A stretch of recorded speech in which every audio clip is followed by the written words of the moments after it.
Telegram हे आज जगभरात अत्यंत लोकप्रिय असलेलं cloud based instant messaging app आहे. सुरक्षितता, गोपनीयता आणि वेगवान गती यामुळे या ॲपनं अत्यंत कमी वेळात कोट्यावधी युजर्स मिळवलेले आहेत. संस्थापक आणि त्याची पार्श्वभूमी. टेलिग्रामची स्थापना जी आहे ते निकोलाई दुरव आणि पावेल दुरव या दोन रशियन भावांनी 2013 मध्ये केली. टेलिग्राम सुरू करण्यापूर्वी त्यांनी रशियातील सर्वात मोठे सोशल मीडिया नेटवर्क व्हीके सुरू केलं होतं. मात्र रशियन सरकारबरोबर झालेले राजकीय मतभेदांमुळे आणि युजर्सचा डेटा देण्यास नकार दिल्यामुळे त्यांना व्हीके कंपनी सोडावी लागली आणि त्यांनी रशिया देशही सोडला. टेलिग्रामची सुरुवात जी आहे ती ऑगस्ट 2013 मध्ये निकोलाई आणि पावेल यांनी स्वतंत्रपणे काम करत 14 ऑगस्ट 2013 रोजी आयफोन युजर्ससाठी टेलिग्रामचे पहिले व्हर्जन लॉन्च केलं. ऑक्टोबर 2013 म्हणजे त्याच वर्षी 20 ऑक्टोबर रोजी अँड्रॉइड युजर्ससाठी अधिकृतपणे टेलिग्राम हे जे आहे ते उपलब्ध करून देण्यात आलं. याची तांत्रिक वैशिष्ट्य काय आहेत तर निकोलाई यांचं योगदान खूप मोठं आहे याच्यामध्ये. निकोलाई दुरोव हे अत्यंत कुशल गणितज्ञ आणि प्रोग्रामर आहेत. त्यांनी टेलिग्रामसाठी एक विशेष डेटा प्रोटोकॉल तयार केला ज्याला MT प्रोटो असं म्हणतात. हा प्रोटोकॉल टेलिग्रामला अत्यंत वेगवान, सुरक्षित आणि कमकुवत इंटरनेट कनेक्शनवरही काम करण्यास सक्षम बनवतो. तर पावेल दुरोव यांनी या प्रकल्पाला आर्थिक पाठबळ दिलं होतं. टेलिग्रामच्या इतिहासातील काही महत्त्वाचे टप्पे आहेत. तर पहिला टप्पा आहे 2014 मध्ये व्हॉट्सअपचं सर्व्हर डाऊन झालं होतं. तेव्हा अवघ्या काही दिवसात टेलिग्रामचे 50 लाख नवे युजर्स वाढले आणि याच वर्षी या भावांनी आपलं मुख्यालय जे आहे ते दुबईमध्ये हलवलं. 2015 मध्ये टेलिग्रामनं चॅनल हे वैशिष्ट्य आणलं आणि ज्यामुळे एकाच वेळी लाखो लोकांपर्यंत संदेश पोहोचवणं शक्य झालं. तसेच बोट्स आणि डेस्कटॉप ॲप देखील लॉन्च केलं.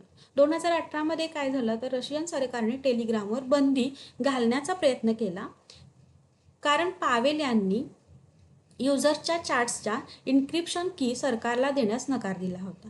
मात्र अनेक प्रयत्नानंतरही रशिया टेलिग्राम पूर्णपणे ब्लॉक करू शकला नाही आणि 2020 मध्ये ही बंदी उठवण्यात आली.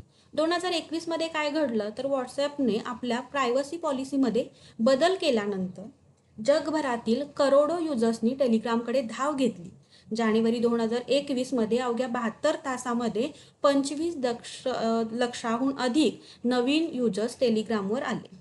2022 ते 26 मध्ये काय घडलं तर टेलिग्राम प्रीमियम ही सशुल्क सेवा सुरू केली आणि ज्यामध्ये युजर्सना मोठ्या साईजच्या फाईल्स अपलोड करणं आणि वेगवान डाउनलोडिंगची सुविधा मिळाली.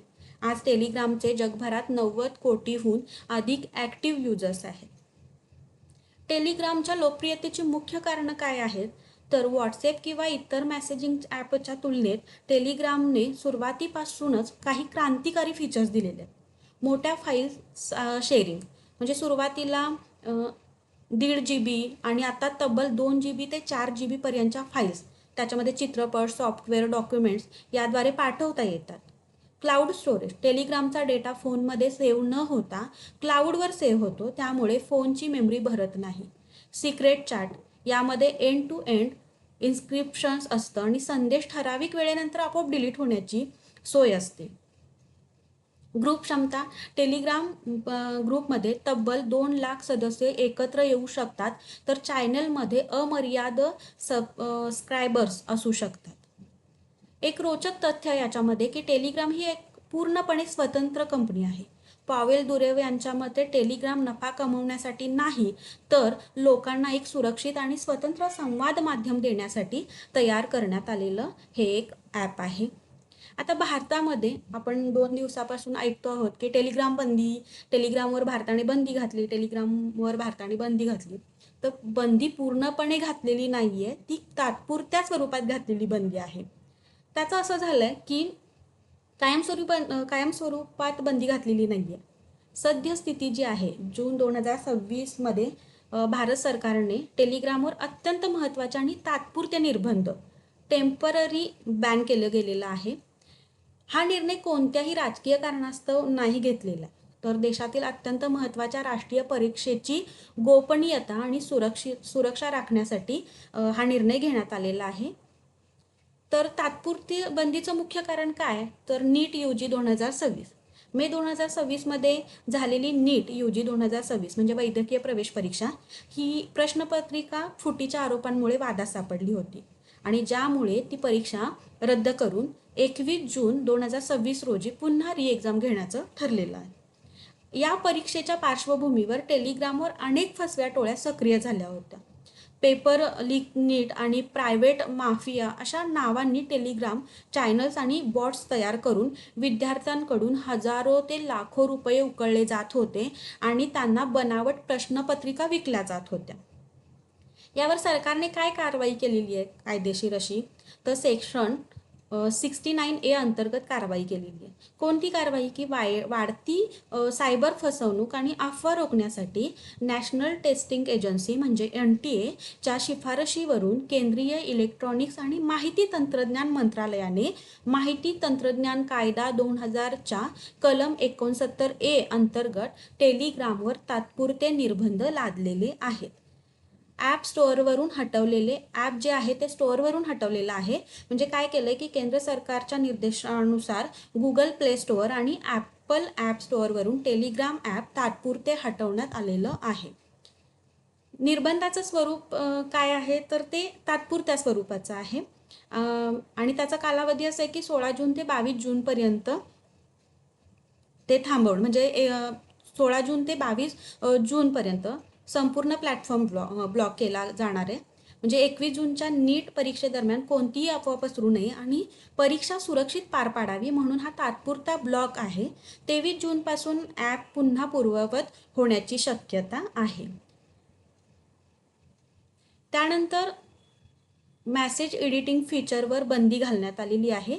ती बंदी 30 जून 2026 पर्यंत घेतलेली आहे. म्हणजेच काय की टेलिग्रामचे जुने मॅसेज एडिट करण्याचे फीचर भारतात काय असणार आहे 30 जूनपर्यंत बंद राहील. युजर्स नवीन मॅसेज पाठवू शकतील पण जुन्या मॅसेजमध्ये बदल करू शकणार नाही आहे. आता टाईम स्टॅम्प फ्रॉड म्हणजे काय हा याच्यामध्ये चालू झाला होता. तर तो टाईम स्टॅम्प फ्रॉड म्हणजे चॅटिंगच्या टोळ्या ज्या आहेत टेलिग्रामच्या एडिट फीचरचा गैरवापर करायचा. परीक्षा संपल्यानंतर त्या चॅनलवर खरी प्रश्नपत्रिका अपलोड करायच्या आणि मॅसेज एडिट करून त्याची वेळ परीक्षेच्या आधीच्या दाखवायच्या. टाईम स्टॅम्प परीक्षेच्या आधीची दाखवायच्या.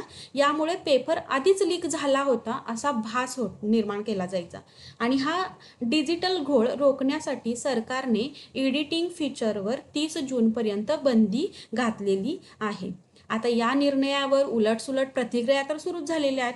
स्वतः खुद्द पावेल दुरोव जे टेलिग्रामचे CEO आहेत ते म्हणत आहेत की टेलिग्रामचे संस्थापक जे आहेत ते सांगतायत की त्यांनी नाराजी व्यक्त केलेली आहे आणि ते म्हणतात की एका आठवड्याच्या बंदीमुळे प्रश्नपत्रिका लीक करणारे थांबणार नाहीत.